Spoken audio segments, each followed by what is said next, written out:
हुदहुद नामी परिंदा भी था, लश्कर का कारकुन था परिंदा। हुदहुद गायब था तो हजरत सुलेमान कहने लगे किधर गया वो हुदहुद, नजर ना आ जाया सख्त सजा दूंगा।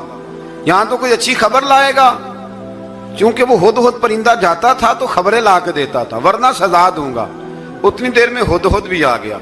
तो ये परिंदे जो कारकुन होते हैं बड़े सियाने होते हैं, कभी बंदा नाराज हो तो सही खबरें ले आते हैं। तो सही खबर लेके आ गया, आते ही आके बैठा तो उसने हजरत सुलेमान अलैहिस्सलाम ने कहा कहाँ थे? अर्ज करने लगा हुजूर मैं मुल्क सबा गया था, वहां एक औरत हुक्मरानी करती है, उसका नाम बिल्कीस है, बहुत बड़े तख्त पे बैठती है, 80 गज उसका तख्त लंबा है, 40 गज चौड़ा है और शायद 80 मान के 80 टन उसका वजन है।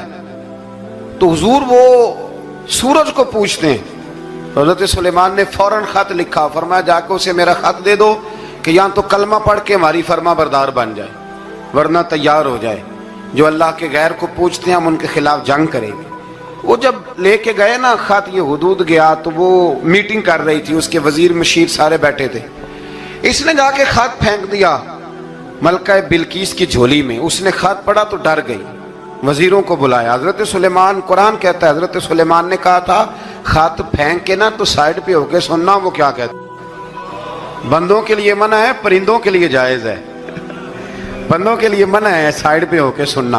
हाँ, जिसकी जासूसी की ड्यूटी हो, कुफर की जासूसी की, उस बंदे के लिए भी जायज है। तो यहाँ एक तो वो परिंदे थे, दूसरा कुफर की जासूसी कर रहे थे। साइड पे होके सुनने लगे तो मलका बिल्कीस कहने लगी अब क्या करना है, ये खत आया है।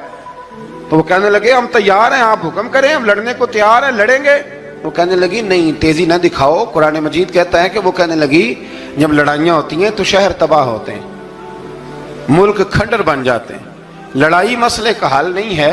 उन्होंने कहा कि मैं नबी हूं, तो एक दफा आजमा लेते हैं कि नबी हैं कि नहीं, माज़अल्लाह आजमा लेते हैं। कहा कैसे? कहने लगी तोहफे ताए भेजते हैं, अगर माल पर दिल ललचा गया तो फिर नबी नहीं बादशाह है, और अगर माल पर दिल ललचाया ना तो फिर अल्लाह के कामिल बंदे। ये फर्क उसने उस वक्त बयान किया। उसने 500 कनीजे, 500 गुलाम, बड़े शानदार लिबास पहना के, 500 घोड़ा बड़ा तगड़ा, उसके ऊपर माल व असबाब रख के तैयारी करा के हजरत सुलेमान की तरफ भेजा। हुदहुद पहले से खबर लेके आ गया।